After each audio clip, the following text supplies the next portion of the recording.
mātou talo. Le atua tō tasi pa ia e, le tamā, le alo, ma le ngang pa ia. O lo walofa, wa sili lava lea le li ie le mātou atua. Whaaftei tele le mātou tamae, lo atangia lava le wha maoni o lo walofa, e ala le nei tai a fau, ma le nei as fau. Ua malefua mai whanunga le lei tai o lo tunu. E me se foi e talitono wha pe nasi o mātou tunu atoa, mai lava i maunga te tele, se o lava i se o pito i titi le li ie. Whaaftai lo fisoa soni mai, whaatonu fōlau mai a o whaafenga i ei tai o lo tunu. Ma le talano ina, ma le lufi ina o te mauainga, ua se manuia o Samoa ma ona tangata. Whaaftai le li ie, tai lo fisoa soni mai ma lo whaalai au mai. Iei teimi mātou te fisoa iai, pita i mātou te langona le mawhanawhana o lo whaamalu mai. Mātou te langona ina pēr lo soa soni mai. Nei e whapea nāo na mātou, whaatau nuu me umo le mātou ngā ruenga e ala i mātou walawin. Ia i whaatau nuu ina so se mewa e soa soni mai ai. Mai te leo tu ulafo ina te tai ru tunu. Mātou talo nei aso, ia usufono mai o e te mai. Soa soni mai ma whaala i au mai. Mai pēr lo tu tele ma onu sai. Wha mahoni, ia e maise lava le whapale pale. Nei whapea nāo na tonu ai a mātou whilafulafo inga. Ma mātou whae unga whai le li e whamanuia tapo inga si o mātou tunu. Mai lava i maunga tele si o lava i se o pitu i titi le ngato samo nei o tunu ma mau. Ia i eilu o lofa ma lo wanga le lei le li e. Le ufafa ma le ufale o lo tunu nei aso. Ia i eilu wha unga mana i au tangata lo mātou tamai. Mātou talo o au mātou sem wha le tonu lau sira whangpa ia. Mātou talo i e wha mangalo le fonga tai o lo tunu. E ala lava Yesu Keriso no mātou li mo mātou whaola. Amen.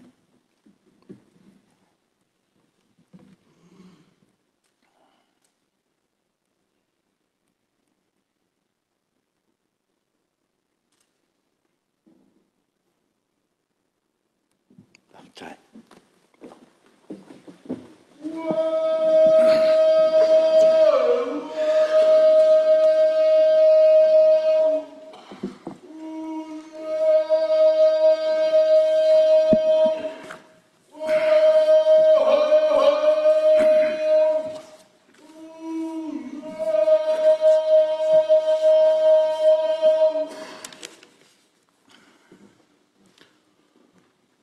O te whasisilatu a amtaria neta o manga le whono au, kai tu la whono. Ua tala mai le langi le mamalu o le atua o lo whaavaya e Samoa. Whaalia fo il vani manimo ngā luenga mamana o na au. O tātou o oai nei whaseu, a e saa i mao mali e. No o tātou toi whisir whai i le manuia le nei tai au fau. O te whaatalo whaatua i pa ia o le pārimene, e fio mai o lau fionga te tai o le malo, lau fionga te mai tai pārimia, si hoi lau fionga sui pārimia man pa ia o le kapineta. Tai nane rea fio mai o tō fionga i minstalo o lango. Fio lau fionga te tai o le tuangai, e fo sui te tai ma sui ma malu uma, o le tātou pārimene, tai au manuia, ma lor sui fua manuia ma le langi e mamā. Whaatalo whaatu fo i la fio mai o whaalurunga mtanga ruenga, whaalapitonga tu ma oti o le tātou ma lo so i fua manuia. Se sila whaafong tapo i mai le tunu i on tūlanga whaaluperupeina e whaatalo whaatu lau pare mene nei tai au. Tapo i maia ma le manuia. O sa aun fo tātou maota mo le whaawawina o le tātou ngā ruenga ia talo atfong talai ia taftafafunga i le nganga o le atua lo o tō fina ngalo. Manuia le sunga fono lau fionga te maitai palmia ma lau kapineta anga le leile atua yusu ngā fono uma le tunu. Manuia fo il tapu i mai o Samoa. Ngā ruenga o le aso taun malo. Peitongo tu la fonto whaofi. Tu la fonto whaofi il whatawino tupe ru oru wharu oru lima. Pe la fulafo inga whaauau. I lunga o whaitongo whaalua. Aso fono lona fitu. E tolpo taun manga le fono au tu la fono il po on po. Ua mai atal fuitau. Le fionga ni sta puna ofa natura ma sisi manga im taupu sa la ngai sa nuanga fa lo tele a suis fono le parlemene me le ia le o mai tawatu ia o fa solonga lavan sa no ia le tuma tai palmia ia o le o mai lo fionga le minsta o sotainga ia me se foi le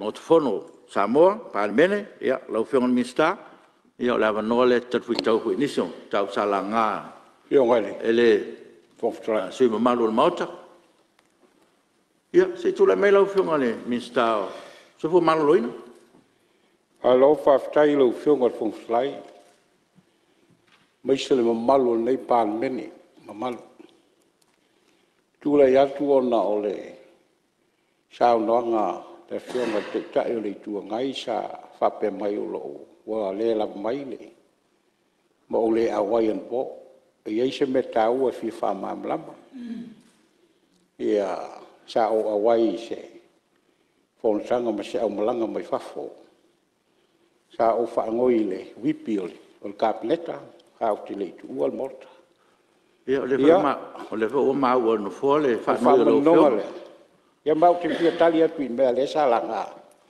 ele fionga ma tu inga ma wa ano inei ut fatua la fo mo yon fa bom ngal ngoi yon minsta te man tua la fionga fong flai se tasio no fo inga sa tua inga ai se tasio foi pule sa no fo mo laitu le ngoi o tu filau se tlo la fatua le la fo mo ma fate ale se fulu lua masina na va ese le foi pule mal morta ona ole fa mani dala leo lo tu la yatu le mama le minsta so i fu malo ina tu inga pe ona tu la mai le fionga minsta ya pe la tu la yatu le lo fionga manu le mama o siatu ai pe o folinga ai le o savalia tu langa o tato tu la fontu ma ia ile tautelangi o stangata ele mafainta yatu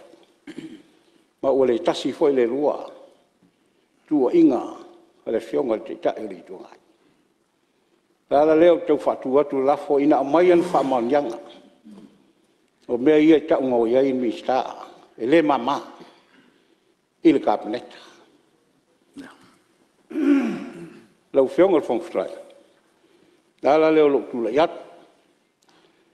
tele fa lo nei suil te ta ili tu ngai Salo asu ese mista fa alo te ta ili tu ngai su el mista so fumbali. Sia lang-langan yo no manatu. Ai o matu ya tele tu inga ai leo. Alim fa mamanga na lo fionga fongtra. Le mafu anga na lion to sean po. Ona se tasio au malanga. Mai fafo, mai sena. Sa fio filo mai. Ona o yai ni fu fuanga mole so fumal, mol fumal.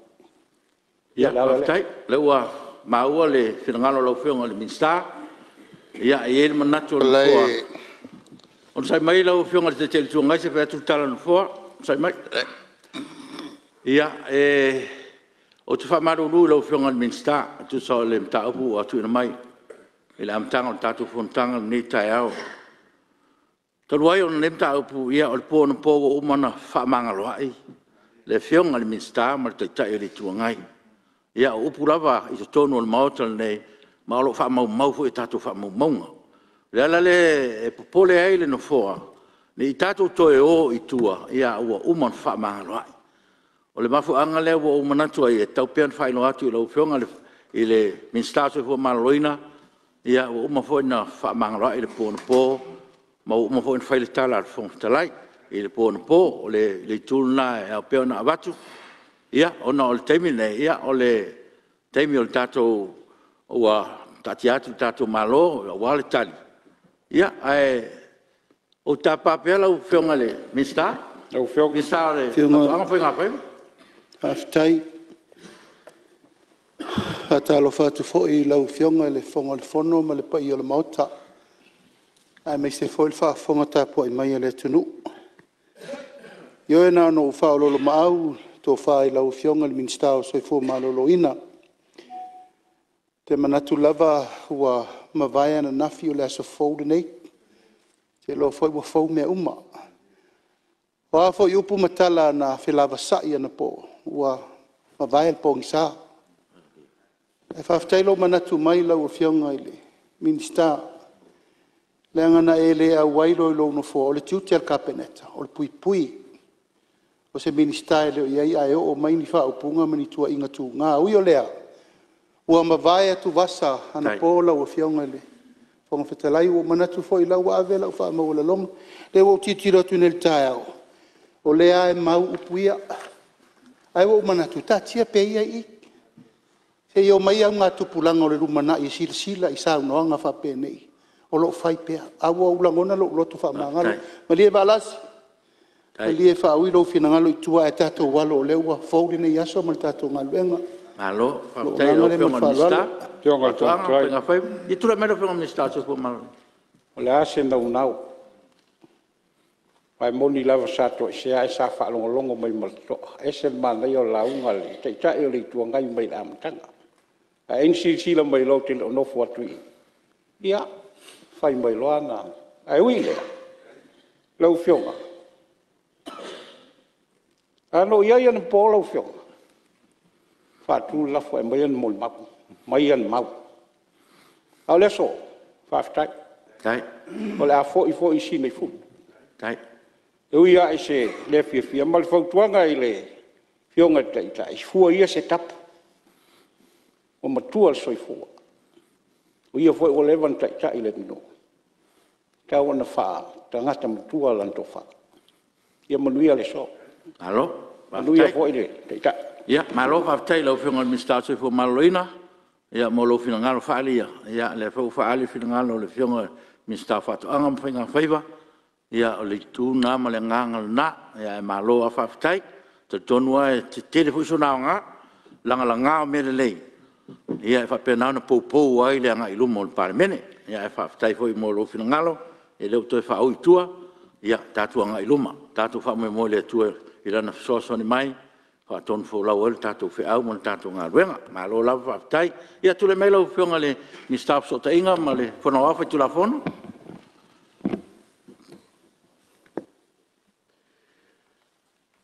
aftai lo fionga le fono Lo fionga le fono te lai. Sa au tu la ia tu fa noi pe ese avalo mo au fe tu sa opo.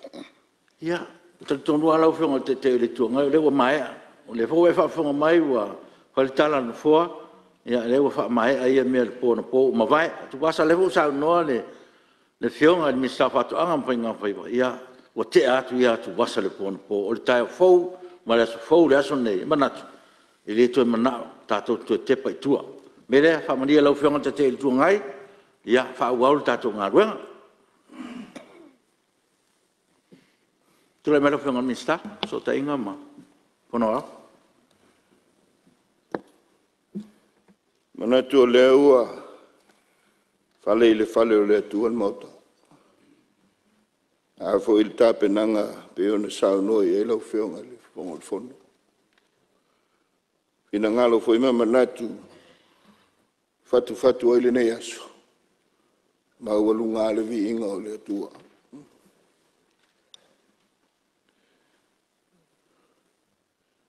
a fitai le tua lona lo fale ma vai tato o le foi le nei tai ao le sunga fono o le fono sili Samoa va tu lo i pai o le tua lofa ma le lofa muti vale o le ona le pule ma le pule alofa ma le pule tofi na fuaia na nafi o le so ma le lumana fatulo le nei sunga fono ile alo fa o le fono fai tula fono sa mo ni tai ao le fiolo fionga le fong talai mal paia ma o lungo le parlemene le ufficio le fono mal felo tus Fio lau whiunga le mai tai pāle mia ma lau ka peneta. Le fio mi stalango lango. Te nane le tāpua inga. Pa ia maa wa lunga o whauru lunga o tanga luenga. Whauru lunga o. Whalap tonga tu mauti al malo. O lo tau tua tua vai. Awa sa mua malon manuia. Le tāpua inga. Fio lau na fionga le whamsensili. Res tene le whamsinonga sof. O whanua ma sof. Ali ima ta mai tae o whamsinonga. Ma le stala ma le ofisa o whamsinonga. Ta whatolu whawhitawa ngai le nā le whama. Whainga malo sa moa. Ai whaao I le ao ma malu le malo. Na fionga le tuia ana. Tui ma le li whanu. A le toa so ala vi le lua malan masiof. Tulou. Ai ale tāpua inga lau whionga le sui o le whunu a sui tofia. Whionga le sui ao. Lau whionga le satele, le maamea, tu le funga ropati ma lau whaltua. Pa ia o lau whainga luenga o le tala le lei. Tai taio ka le sia I so se fata. Au whainga luenga tu tofia le tua. Awa le tala le leia keriso. Le atu Samoa matunu e mamao. Tulou. E whaatulou, whawhongwhonga tāpua. Samoa le atunu pele wā. Ainga matama o tama ma ainga. Le usonga atu mua ma pule I tu au ma la taua. Ainga le tai ma le wā o whono ti. Le motu se sae. Pa ia o le whaleanga fulu, whatui o le motu ma tama whasau. A wā sua ma le vai whanua. Sa ole ma sa le au mua. Le nau niu sae lua. Pa ia o le motu sa whatui o le motu. La au nā matasi. To o le whale ula, mātou whātulou. Le whainga malo le whionga le Covensili. Mauta e lua. Ma malu I sui. Fono whaitula, fono ma mautau. O le senate lau whio. Nei tae au. Ia whe whawhiroa I siu tu malo. Tāpua inga mau. Lau whainga ruenga le tua. So lau sunga le toina whatonu. Lau whionga le. Te fono le kare sia. Ma le whaltua. E a whawhenga inga taulangi o tātou I tūmalo. So se whata. Le a whiwhio o la ngafa. Alo nofo tula whale. A la le tai tauanga se a whale a lili. Tāpua I maia. Se whaiso tātou sao. Ina nei tai au. Whionga whaurulunga o tātou mtanga luenga. Pul whatonu. Whaurulunga o whalemeli a ala o whionga ele. Whailau tusi. Tāpuai. Whailau leo whatau vai. Momoli le tō whaan maa loo mal tātou au nang. Ia wale whonua. Sa moa le nei tai au. Lau whionga le whongu talai. Whia mata so mātou nau ta inga. Le whamanatu. Ale tusi whaitau aso le nei tai au. E mai au tu o le nei tai au. Whawa ina o le tāpua inga. Lo iai le tusi whaitau le nofo inga tupu mua mua le metau po e lua suma le lima. Whai mua mua o le valu. O le tala I le tāpenanga le tupu o tā vita. Le ngata ua uma o le tāpena ina. Whausia ina o le malu malu. A le whaitaunga o le nei aso. O le polo a inga le tupu. Tā pena tāpua inga I le atua. Tā pena ai ana taitai au. Wa safo he mana na yotana. Ma lātou whanau ma le polo a inga. Tā pena whamoe moenga mo le vi inga o le atua. Le tupo tā vita o le tai mo le atua. Tā pena le lumanai mo le atua. E ui o leisi no fua inga. E whaia le malu ma whatau nuu tāpoi. Ai o tā pena ina.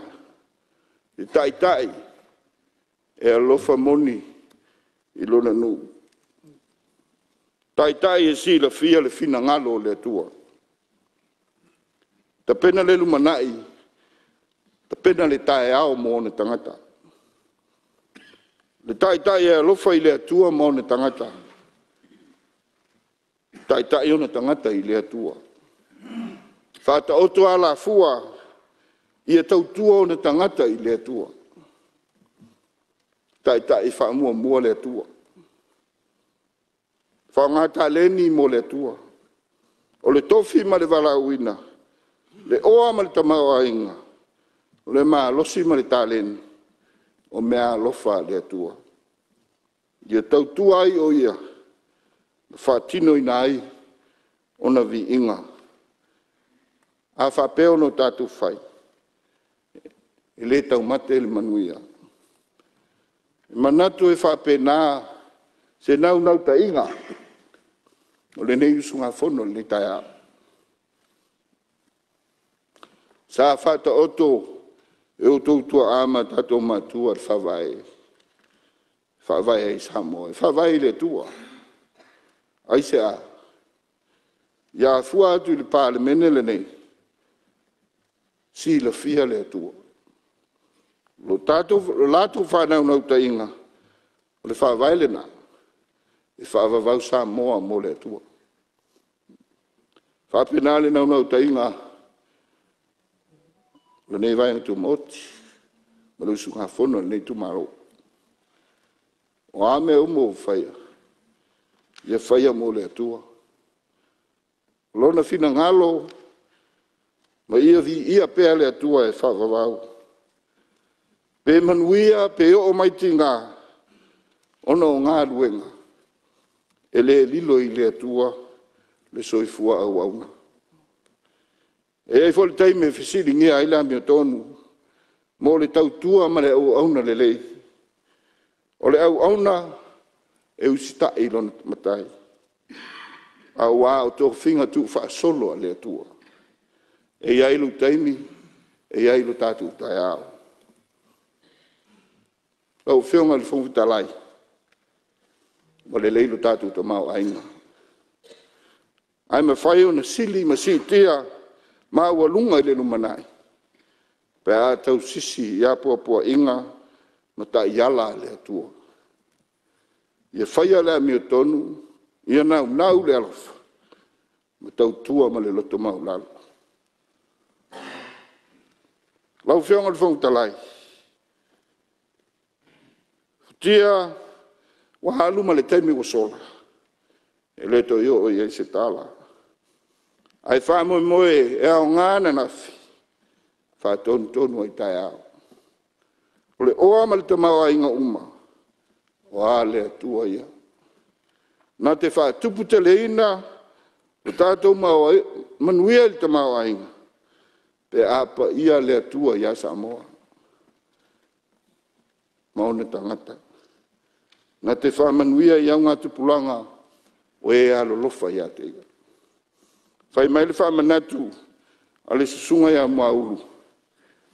Ia special le atua, mea uma tātou te whai. Ia tūlanga ese, lo tātou wha mua ia i le atua, mana whe au. Le nāse au o le wha moe, le nei vaenga tu moti. Lau whionga le mistau tupe, mo le atu le nganga whawhtai. Tele suinga, tele manaonga, o le nei mtanga luenga. Tele ai di whatau nuina. Ai mai se, toi matina. O le au whai ngā luenga ngā lulue al malo. E le tu of sota inga. Mo le dile nganga whawhtai, lau whionga le i stau tupe. Mai se foi, ia, whionga le pālimia, tawala tu pālimia le mtanga luenga o pisasi. Ya, ono le tali o fatala ula. Le tanga renga. Ma nei vai ngatu moti. tele o vaenga sa te talo ai. Mai se foi, whaaleo le ngang whaaftai, whaululunga tanga luenga tupe. O whionga sao le titi mai ewa, ma lau whai ngā luenga. E le whai ngō whia lau tō ngā luenga, whengai, e le nei vai tau, ma lui tau o le soifuanga. E mai se, tū mā ale, o loa whia i tātou tamau ainga. Lau whionga, si whaaleo hui le ngang whaaftai, ia i le whionga le teitei whono, ma le komiti tupe, al pāle mene, mō whautuanga tu ina mai, le nei vaenga tu maoti.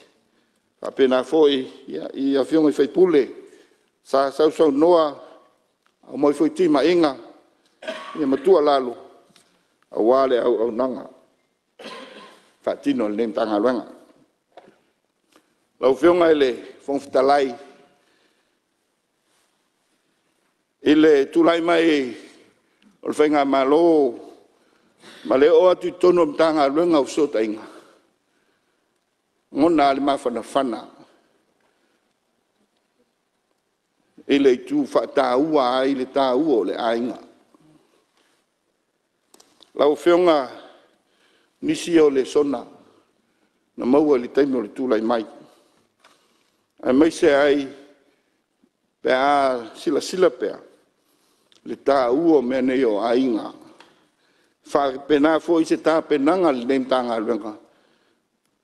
I ana whainga whawai, ma le una ina o ngā tina. Tusa ngā luenga whātātitia al malo. I le tūlai mai o le whainga malo, o le ainga o le whātuatua i le atua sa mua o tas. Whamanatu mai ai, le tūtā ua o ainga. Ai mai se lava, pēa whengai mati ngā ma whainga tā. Lau whionga, o isi o le sona na mapue mai, nisi o tunu te tele o le malo. O wa ai au whaititia a inga. Ma mata e na le maua fiso swani, i a inga to i titi, ma a inga i titi latu tamau a inga. Pe tae, o le tulai mai o le whainga malo. O mau i aile whaalo tu tele, o lo i aile wha moe le lei mo se lumanai manuia. Una ina ai le whaalangolango, ma le ngā lulue whaatasi, e tofu sao tu pulanga uma, mo le manuia o Samoa. E mai se ai le whetali tonu ai, ma le whewhātua tu ai. Ina ia tu mau, le manuia o na tangata uma. E mai se lava, tali tonunga i pūlenga le lei. I tai ala mo le atinai manuia o Samoa, ta pena ai le nei vaenga tu moti. I le whatamau ainga ina o tangata. Sa mo i le sila fia, ma le whaonga ina te tau. So ta inga i so se awala. E anu sila fia, so ta inga i telefoni. I po kalame le TV. I telefoni whea veai. E o lava ia o nanga i meli ma o loa whea veai i meli. O loo ta uia i tonu. Le whaataua o le ainga. Lau whionga, i taitaina o ainga i matai, ma mātua. Le waitau le nei, a mai se le nātau sanga wha le tupe o tōna ia. Te le whaalau i loa le nei mta ngā ruenga. Whaalau i loa, e manino tātou tangata i tūla whono. Manino tātou tangata i au wivi, o lo i tonu ma au lape o tūla whono, lo lima taita ina ai, le au nanga whawhiso tainga. Una lua lau whionga, ia manino tātou tangata, i ngā luenga le mā lo puipui ai, le saonga le mū, ma ia whianga le whaonga ina o penga te whailangi. A mai se lau whionga, whaonga ina te tau, o penga te whailangi lau whionga. Mo le lei, ma le manuia o tangata uma. Ngā luenga whalau i loa ia lau whionga, e ngata ia no fosila fia, tai o ainga, tai o nuu, mai tai o i tūmalo. A mai se tai o le pāle mene lau whionga. Lau whionga le whoftalai, pe ona sāu noa, whionga le sui whoftalai. ngā luenga a mata, o lo te pena ai le sila fia o tātou tangata.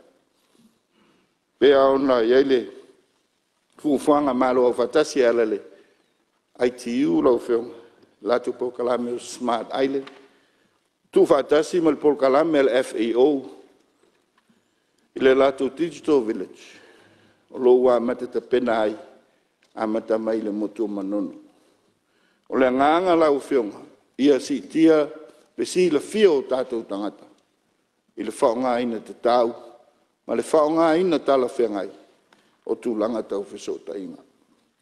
Lau whionga, o se ngā luenga a mata, o se ngā luenga e tapue, ai o se ngā luenga o lo sa ili fofo, i whaafita uli e alia e mai, i whaatinonga.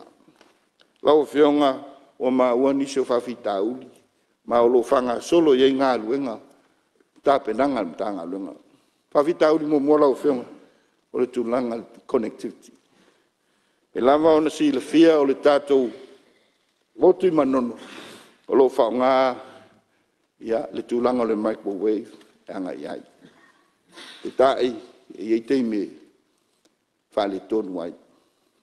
Tala lea, o lo sa ili awa noa, ma sa ili tau mawhai. Ia, inisi au ala e mawhai ona, whale leia atili ai.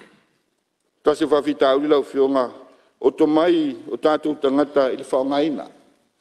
A tonu, i le tāpenanga, ua whaatuina ai, ia ni no whanga tututonu po senta se lua, e anga i o tātou tangata. A o le tele le ngā luenga whaatinoina, o le ao ina. Lau whionga, ina ia whaonga le lei, tātou internet. O le tasi o whawhita auri lau whionga e, tulai mai pea lau whionga, o le wa aia le lei, ma ia whaatu mawina le lei, o ia equipment si po le maintenance lau whionga. Mai, o isi ia le sona, mai tauina pe le tele o tausanga, ina mai erpolo keti, ona le aise whaawa wina. Pe tae ta penanga le neim tanga alwe. Ina ia le ngata, whaatino, a ia mawhai ona whaawa wina pea, lona whaatino ngai lumanai. Ai mai se lau whionga le tulanga muli muli, ia ngafa tauli maina, ona whaatupe ma whaawau pea nei au au nanga, nei ma le lumanai. Lau whionga o le tulanga lona lua lau whionga, sau no ina fui el mauta. Al tā penanga fui ale nei matanga aluenga, e mo le lumanai o a inga, o tu walo o matatu whanau. Tā penanga mua lau whionga, pea on si le fia, whaonga ina e alo ma whanau o le internet. Ia una ia, le whaamasani o le whaonga ina e whanau, mai lava le ititi.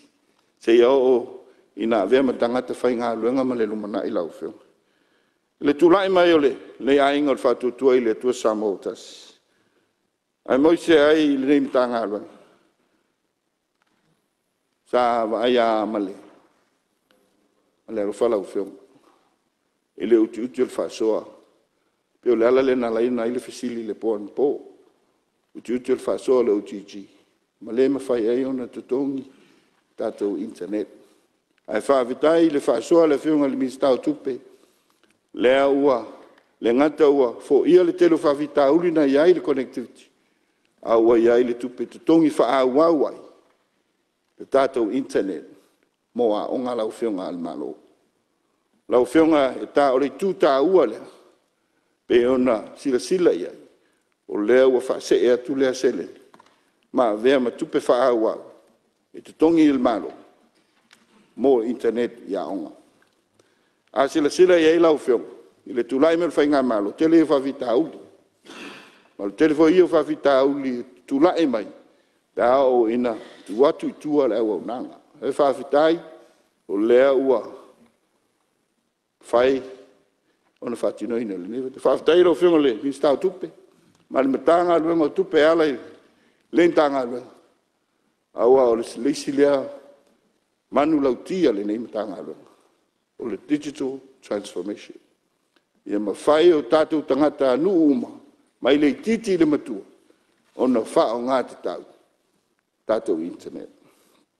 Lau whionga pēa ona, e atu le nei vai tau, le ua ma whai enu tongi na malo, ia, whanongalongo whai mali toai, saunanga, ali, pe pule, ia, mali langonai, le a whao ngā ina, isol nei se leni, ia, e whao ai a computer rooms, o le me moni ala o whionga le whangutala, e leo le tūlanga le nā, pēa ona si le fia, ia, le tūlanga le o tātou iai, tā whai oi le nā, tātou komiti a onga whao ngā le OTG, le sei vanga nā, Lau whionga le whangatwhon. sei vanga nā, Ma lia lau whionga le misase e se peo, whawhina iru. Sa e lau mai, te mino e lau mai. Ia, ole si se mamlama lau whionga Ia, tūna si tonu sama. lea o i e internet si lea onga na le sa mato tano ina, le valu se lau a whele ua mai i le Ia, sama. tanga luenga lea Tano. ave lo fiso a onga. A le lau o maua, e se tongi internet si a onga. A tūlanga le fi mamlama mai, a ua o le mesa iai. Kako kong kalaki ho le whai 2 milionga le ngāru. Ia le ngāru aru pere ola. A whai la kupera le ea wa anua tō silo viso aonga. La tō te le roe la tō po le atonu al valsela wa whele na watu. O tūlanga le sile e matwalo. Ia, tula me lau whionga le mista. Aftai, lau whionga le whangutala ia, pēa ona, manino ile, ili saunoa ile, fisiki. Paulana sile tau ainga ia matou. O le me tau AI, le la tadi pēa. Lau whionga le whangutala manino i o le amatanga. Tau fo ia ino le whawhita auli. E tau musu fo i to e o i le futia wa alma le taimi o solo. Nanga sa fisiringi el mauta le na manino al whamamanga le tanga alunga. Ai aungo fia pe fo i tua. E le tula i mai. Sa le manino mtafa i oi lau whionga. Lau fiso a onga. Ai mai se service providers pe ona iai. Ai mai se lava lau whionga. I lea taimi. I le se leni OTG pe na tui natu. Lo iai tu tonu ina. Ma le tutongi o le internet. Lau whionga. Tūlanga la le sa ngai me ai le saunanga le whionga le palemia. Fo for whawhita uli, whata oto le angatonu. Leo fo for whawhita uli. O whawhita uli tele lau whionga. Whale tonu equipment sai ai. Tele o modem, le se maintenance, tūlanga whapena. Le lau fo ia, ma whai ai lole le maintenance contract. La e le tūlanga le pe ona iai le valse lau a whela o whionga. Nen sa unua 2 miliona. 2 miliona nan amata ai me fo ia le whawhita uli. Fatau mai equipment, whapi ilunga, run le tausanga atoa, ma wa aile maintenance, lau whionga. Eo lo winga lea lau whionga e le tango fie le tūlanga. Ai wa fo ia le whawhitau, i se taimi titi lau whionga. Ia, pepe pau lea lau whionga e, o le tulenga ang whawtai, e le whionga le suife pule whaleaka. Ia, e le tūlanga whamanatu. Lau whionga pe ona sa unua le, niso sui le potu computer, ia o le nganga ia, ia, ea ole, tangia le lo matua, salenga, manava mai le ia fia mau se me se tele a waalum whanau, o le lumana e o le atunu. A ele tonu ngō le o tātou a mata i, o le manu lau tia le neim tanga luenga, ia whao ngā e alum whanau le internet, o le wha se ele ofiso aonga, ai monitor e le neim tanga luenga, le leo connectivity, ma le lei whao ngā, e mai se pol kalame tu inatu, ia le leida tātou wao. Mai se foi le soani tala whengai, ia onga whai a onga. Ia lei Paul Kalame, a le ni US, pe whapenale, tā penanga, a le tūlanga o tātou potu computer. Ia, tonu oi, o lo o tele awala, ia, talo i le atua, ia tupu tele te mau ainga, a wā selu manai manuia. Lau whionga i whangtalai ona o mai lea i le tūlanga o puipuinga o alum whanau. I le tūlanga wai ai. Sauno foi manino i o saunanga le whionga i le suifai pule o le tūmālowe singano numera momoa. Ua i ai le puipuinga ai le ato atoa. Wha whetai i le atua. Ua i ai le puipuinga. Lau whionga le whangtalai. I le whaingo fie le meo technology. E le whaingo fie foi tāpenanga ua lewa nālu, a lewa to atu e whai atuinga. Lau whianga o le infrastructure, ma le tau o whaatino ino ni ngā ruenga, e le tau ngwhi. Tau foi ma whiongai, tātou company, o levon whaatati tia la tau fuwhang, o lo whanga solo. E lea e, lenga whaleo lenga whaatai tono le mota, ia i tātou company telefoni, o na ua, mairo la tau au, e lango o alpui puingo lumana. Lau whionga whong talai, le sile awala, le nau el malo, ina ia to e ilo na sao i tono le infrastructure. Aisa, tātou te contribute, tātou te, avel tātou sao, mai se tūlanga whapenei e le tangu whi.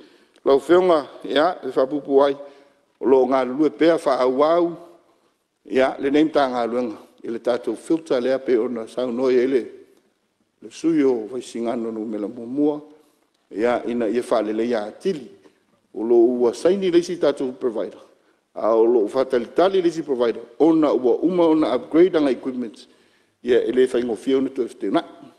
E ona whai atu, ia, o le numanai, ia, e a ona fuafua le lei. Lau whionga le, wongtalai, ia, se atu le tūlanga isio whainwhawai ngā lulu e eile, ne mta ngā luanga.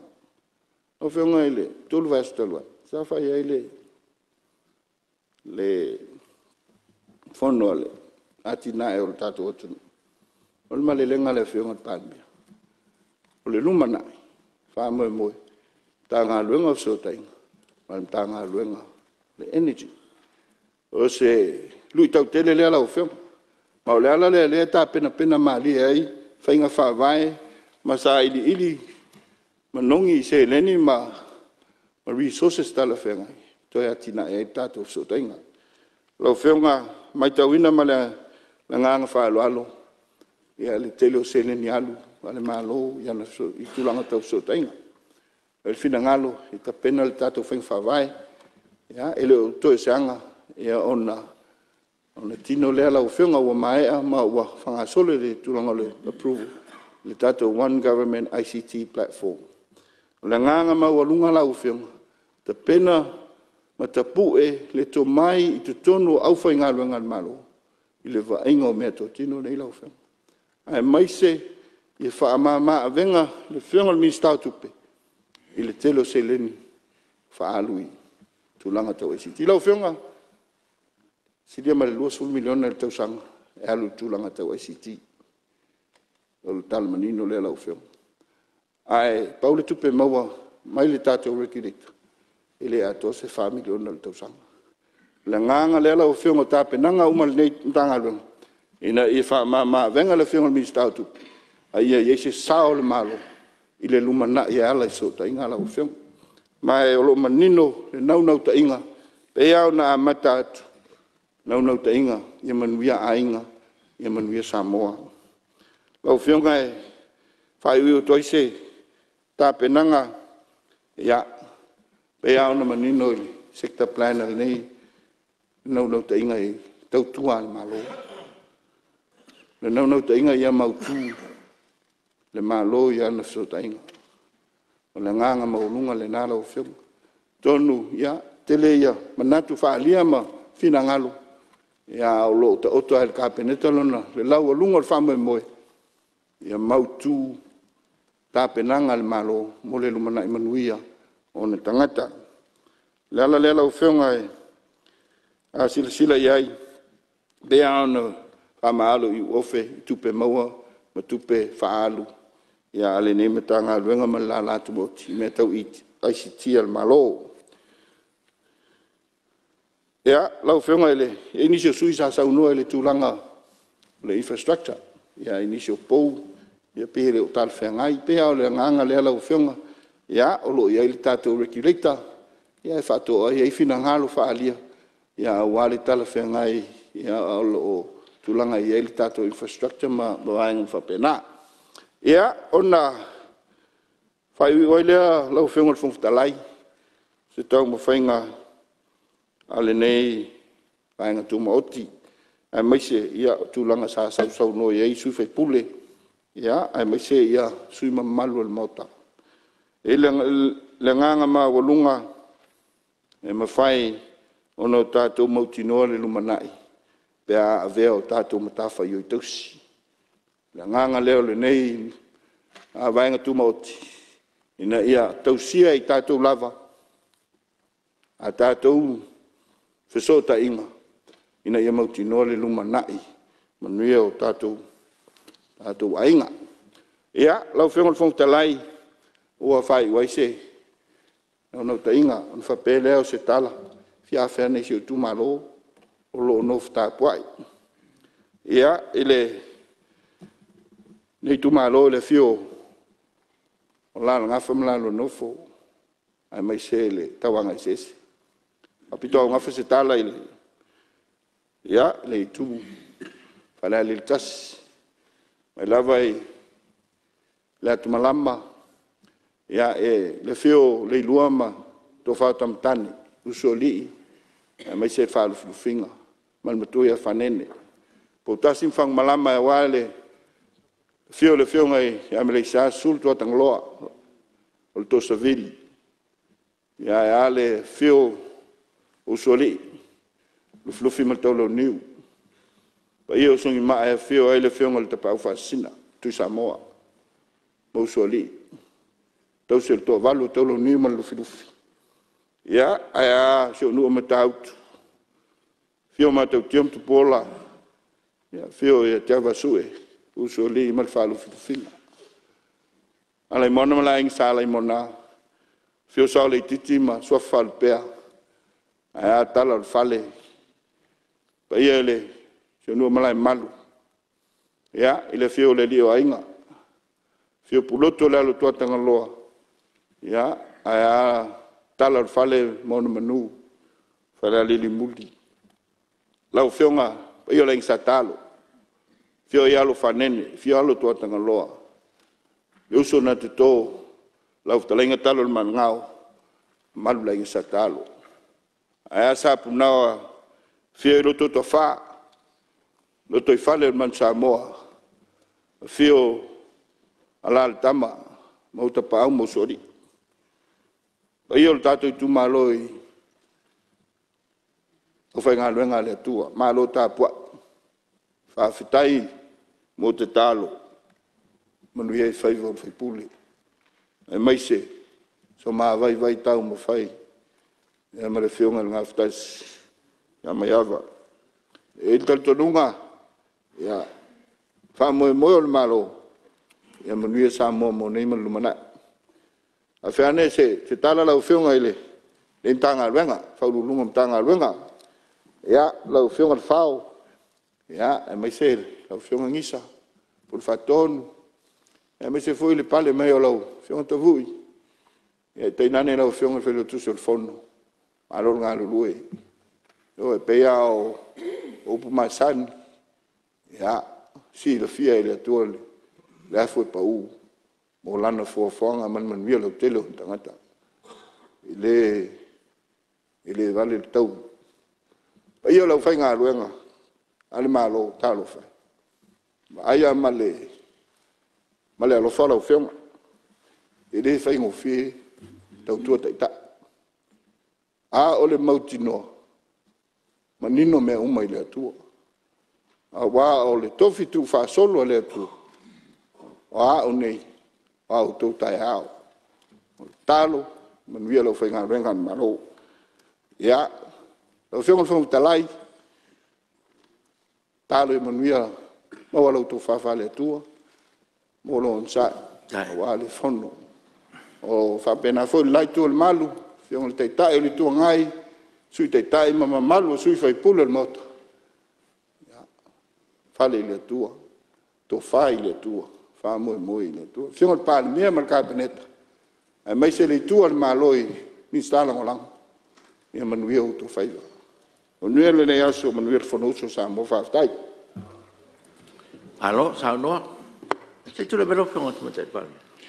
Lau whionga le whangwhitalai, ia, whataro whatu i le nei fuitai au fōu le whangasolonga o le ngā luenga le mauta.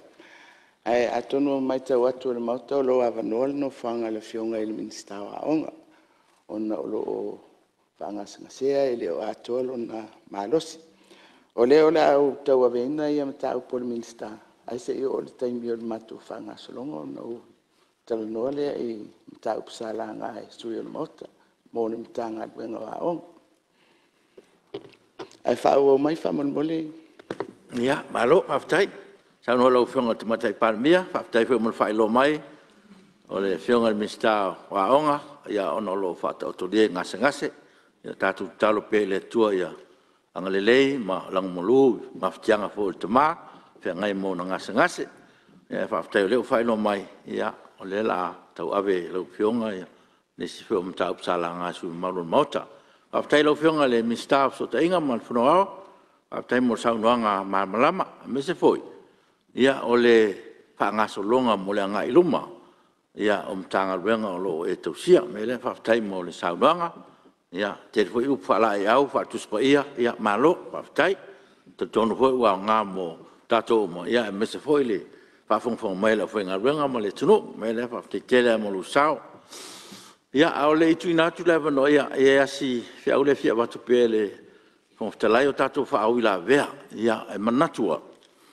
Ia, o lo wha mau lava e fionga e li, tuma tai minsta, me sa la ngai o tō whina ngalo, sima maru al mauta.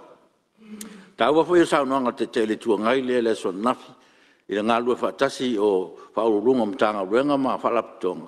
Ia, e tali whina ngalo o tātou whono, le fo lau ta pena e fionga i minsta, ia, le ala fo i lea a whaauila vea, ia tau mai le ano liu, o le whaauila vea. Ia, o lea ofisili ni minsta pena ta ua i saulaunga, ina i whaingo fi e tātou ngā ruenga. Ua tere na toso tātou ngā ruenga, ona ua tātou talanoa i mea le i talanoa ina mua.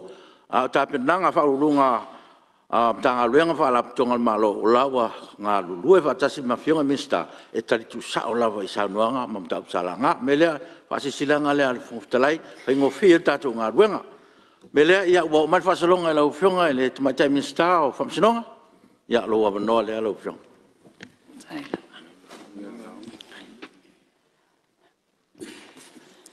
Ia fatalo fatu lo fiong fong fitalai on mota.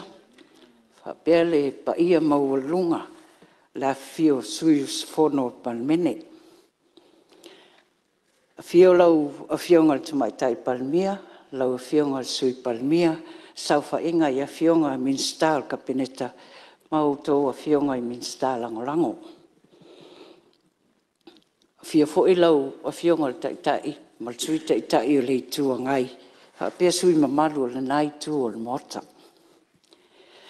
Fa ululunga mtanga luenga mfalapa pitonga al malo tatu fatasi. Fa pia le fai lau tusi, mal au fanga luenga ale ofisal fono.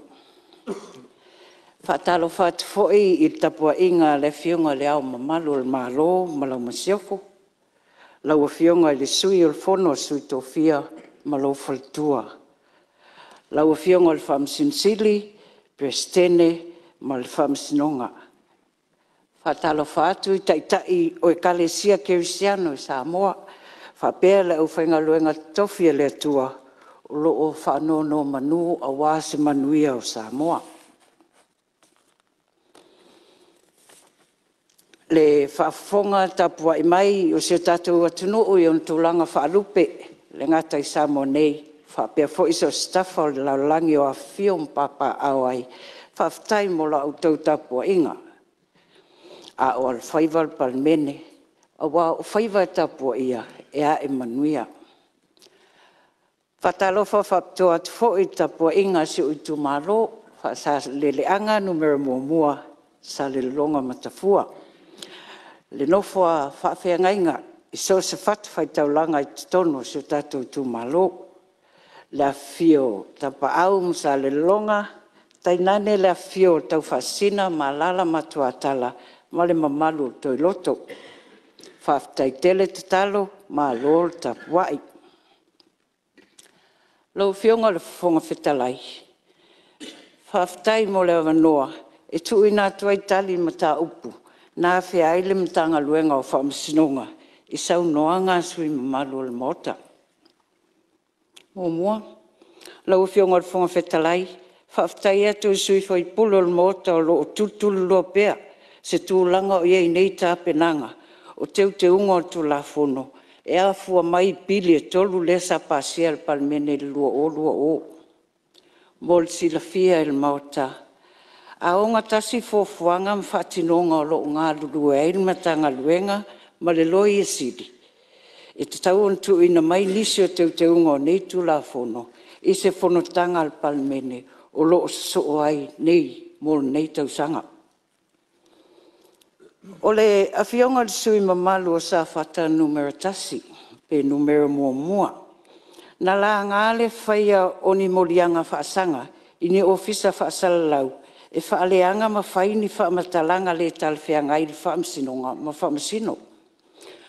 Mole sila fia, o se tasi o mta whaioi o loi e sili, o le pui le whaamsinonga, e matai tū le lei ma whautua mai, pe uanga waa o na mōlia se tangata e whaaleanga, ma whai le whaamasinonga, ma e whai fuafoi i le tū la fono.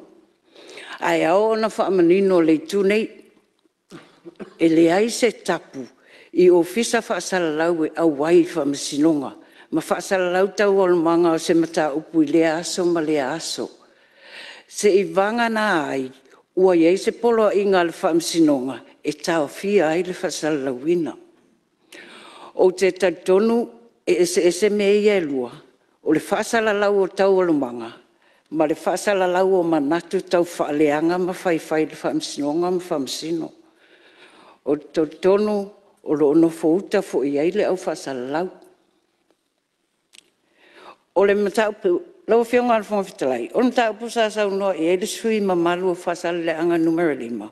O le toe sila lea i soli ngātu la fono, ma whaasalanga e pei o na tu ina atu i nei soli ngātu la fono. Ai mai se lava soli ngātu la fono matu ia, ma ua whaatuptupula ia i tutonu si o tātou atunu. Mo le sila fia le whionga de sui mamalu. O tu la fono soli ngātu la fono lua afes fultolu. Ma le tu la fono o fuala au whaasaina ta siva no fitu.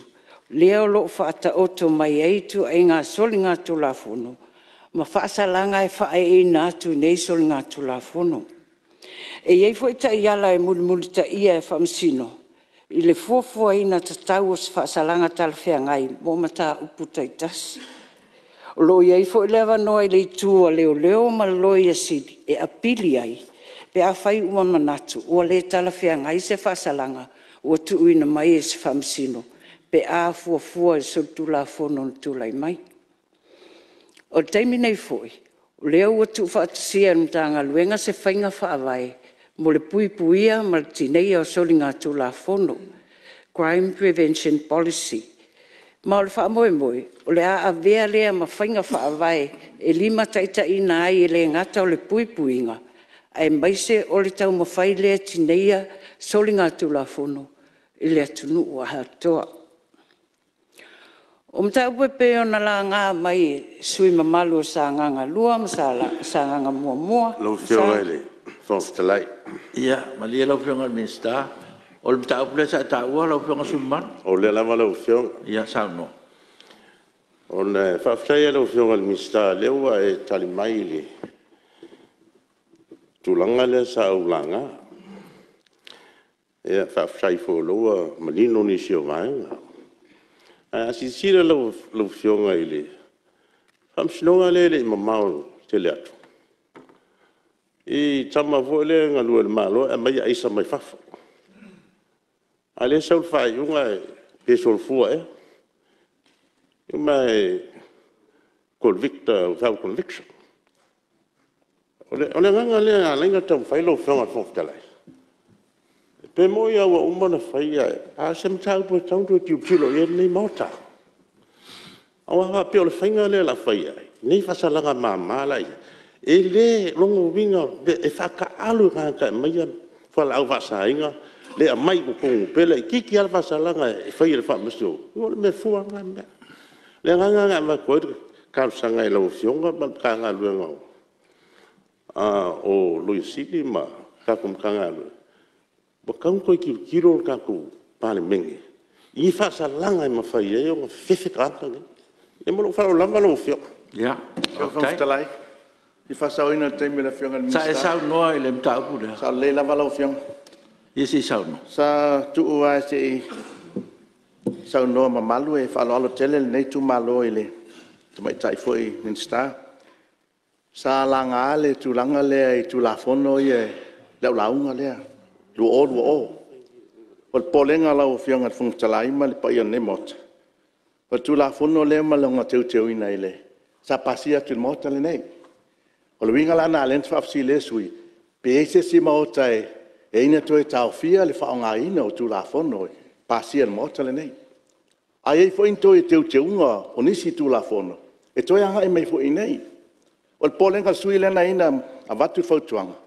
O le tele o mea ma lape e tu mai tono le. Fisa famsinong. O le fa nga ina o tu la fono na pasia tu mota le nei.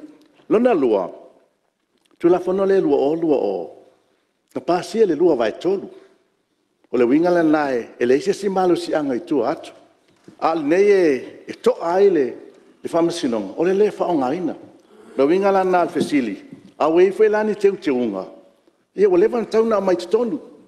Ona le tatou sila ma tu ina foi il famsinonga. I lei tu o tato i tu whaatau angai. Ona le whaatinonga. Lau whianga whangwhtara i o polenga le nā. O le maota le nei e pāsia i tu la fona. Lewa maua. Al tau fia ma le whaangaina. O polenga na le sui peise si malu si anga. O i tu atu le maota le nei lau whianga whangwhtara. Ya, alo manino ar sau noanga le whianga tamate minsta. Te tonu atu whapunga le ar sau noanga minsta. Ya, alo manino a ya sau noanga. Te tulai mai sui o whala taim samta. Sa e launga mta upura. Ia. O le asa whaatari a se mai a leile saunuanga le whianga minsta. Ia peta i o lewa. Fesiri foia se tasi o whaipule tūranga tonua le asa o langa. O tali manino le whianga i minsta. O loo whanga solo teu ngau. Pili e tolu na toi au mai rea. A o le mele atu ngadwari nei sui ma nei tu malo. O tūla fono o umona pāsia mauta nei. O lona winga. E te tau ana whanga solo ngā ruenga whamasinonga. E tusa matu la fono o uman pāsia. A ela se taimi toi au main teunga. Toi pāsia atu na mauta nei. Ia ona toi whaifole o sesi teunga. A le mea lea popole iai. Wai pea ona o tā ua le taimi o sola. Ua uma ona whai nisi tō whinga e whao ngā e tu la fono ia. A lele o whaatinoa isi tō whinga. O loa watu I lalo tu la fono I e tot. O le Baba Island nei tu malo. E leo se contempt of parliament le mele. Le contempt of parliament le mele. O leo sta I al whenga malo tu la fono. Sa pa sian mota nei. Toso natu sui. Marangang whaloa. E le ia le talanoa I le tua marmalama. E ua le talanoa I me le o ien marmalama. O le tulanga lea, ia o te tonua, e whengofia, le talia le whionga tamata minsta, o lo whanga solo. I se tulai melo whionga tamata minsta, se tulai melo whionga tamata palmia? Leo whionga. Ia, sa o manatu e la fope le whionga tamata minsta, ia le matau po lo whanga solo. Ai le mawhai ona o tu loa ia saunoanga a sui. E ao na whasau, a me se saunoanga muli lea. O le whapea mai o le contempt of parliament le whaunga ino tu la fono. Mo whamaumaunga ale mauta. E le mawhai o na whaunga ina le tu la fono. Inisi o vaenga tāua. Ona, e le mawhai o na whaatangata ina. Ia tofi o loo ia te tonu o le tulafono. Ai mai se ia le basenga o whamasino. Mea mua. Ia te ua tatou to e o anga I tua. Ana loo fia wavetali atua li tūlanga lea. E le mawhai o na whaatino. Ona e le mawhai o na whaatangataina. Le whamasinonga toi ilo maua lunga. E le o iai ni tangata anga waa. e mawhai o na tauawina ia tiute o loo whaatulanga mai e le tūla whanafou. I le Malaysia, mai o le lape pito onga le o tūla whanu ia. Mua, au mai le tūla whanu o whanua masuafa, e whaale au ngā whanau tofi o whamasino. Me mua le nā. Me lo na rua, le aini ai aina, po anga waa, e whiri ai ia whamasino. Ia, tau no whape atu. O le whamasinonga, e le whai e tangata whai ngā ruenga. O le autu o ngā ruenga, e ngafa ma le vasenga o whamasino. Ia, me se le tatou whamasinonga whanuma sa whale, tele mai ai, ia whina ngalo. Le lai sao no atu ia le minista, o le tāpena mai, ia teuteunga. Ina ia wha atoa, e le mawhai o na whai se si mea ai le mai ei ne. Ai mō, le ngā rua ngā le whaamsinonga e aua nei toa. Ai mai se le lau tele o whaamasino, o le whaamsinonga o whanua masuafa. Ua whai ei le ai inga, a le whaamasinonga. E mawhai o na ngā lulue whaamasino ia. I mata upu sa whaulu whale atu, i lalo le tūlafono tuai. O le awhi se rau tasi. Peta, o le toa, ni toe talusanga pe 5 mo na tupu. Le na amata na whaangasolo, i lalo le tūlafonu fau. Mo le whamsinonga toe ilo mawalunga. O nei le hain tangata yanga waa, mai le ai fo ini ai e inga olo iai, e tō fia e ni whamsino, malo whalaro. Te ro le o manino le tulanga lea, le fo o manino le tani le malo e lo fionga suma malu. Ia, le nga leo e lafo mali upu le content of parliament. Ia leo sao no manino le, te tai le malo, ia o lai e tulafono. Ia leo sao no manino. So sone tu suma malu. Ia leo tani le malo, e se si me e se mai. Ia, le se mana tu e whatau tae le, sao nuanga re fionga tomai tai pānia. E whamaruru atu fui pā whai e le o le tūlanga le e o contempt of court. Pato le manino le sau noanga le fionga le tamaitai pānia. Nā launa le mawhai o na whātumu o wanoia. O le ai o nisi. A e le o pōse dilo, sa iei tangata. Sa iei a whamasino li taia. Lelei. E whātumu o wanoia ia o le. O te sosoni atu sui. Ko ta whapio. O le wewa umon toi whawhai ngā ruenga, uma isi tangata whamasino ia sa whamarolo. O le wa. Ai se vanga nā iat pēsteni. Ai sea. Ia, o le wa mawatu. Ia. Ele foi se na tau fa bulu. Ele foi na. Ele se mana tu fa tau tai. Sa no ma tau fia de fum tu mai tai pa mia. Ia. Aftai, ia. Tono le manino le tulanga lea. E se ta sa e langa ta. Ele lo fionga. Ona le o tatu o matu ia sa pasia tu la fun. Ele sa no, ele foi tatu no ina. Te le tu la fun o terminei. Le tatu tala no le ano liu. Tatu palmin. Ia la fainga. Tatal no le ano liu o le mta upu ya le usa no le tomata minsta ya na o lato ya se tu la mai soyo vai mo mutas salo le wa balele la fionga tomata palemia per polengana le sa vatu ai ono le tu langa le usa no ya ima malele le tomata palemia ona le tangata aya silsila ya ile o fionga fonftalai o le o man fa fa masinonga o le o toi pe le malo le perestene le fa malolo tu pela ai le ape il perestene sa ye le perestene le taimilena le foi na vano le o tofie e a vi foi le o tu langa o polenga na ona sa pasia tu nel mo sa le nei mali le su malo le wa se tu la malo fo ma tai pan ia pe ta kwai na matai le si me ai fa sa vai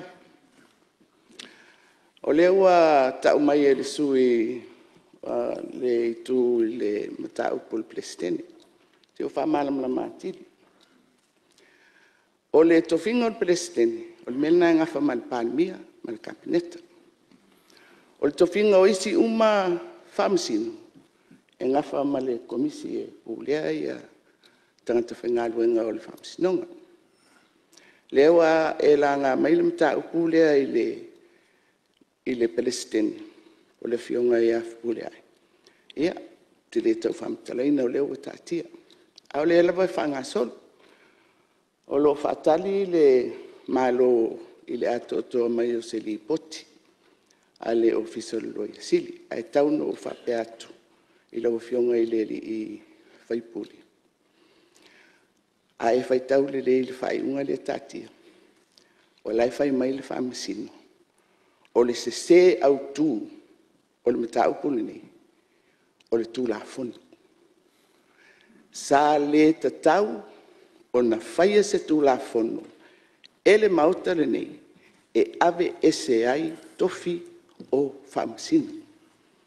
Le vaenga na o tū la fono. Le sa au tū i e le whamasino ngalea. I mea la ia e sa no mai ai. Ia le nai tū o le mauta.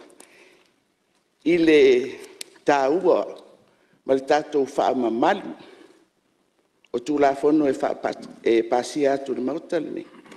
I le mata upu lea. I le ave e sea o whaamasino.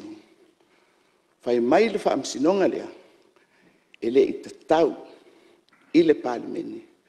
O na pasia se tū la fono whapea. E wā ea ai whaamasino. O na ia a fia ai. Le tūlanga tūto tasi o whaamtino, ma whau i eilau e whionga. I le nā au tū o le whaiunga nei. O mea o tupe, ma le tangata. Ia, o te whaitete fo, ia o awane i tanoina, a tonu i se taimi. O na whaamana la mātiri le, o lea matau, au te fiatali atu. I le sānoa mai, e māfua, whai mai le whaamasino. Ole tulafono na whaia e le mautale nei e se se. O te tonu, ia, e whamalia e sui, halal mai lalo. Ia, o tātou tei malo lo tae. Melea, whatati ese, ngā ruenga al whono au mo le malo longa o tae.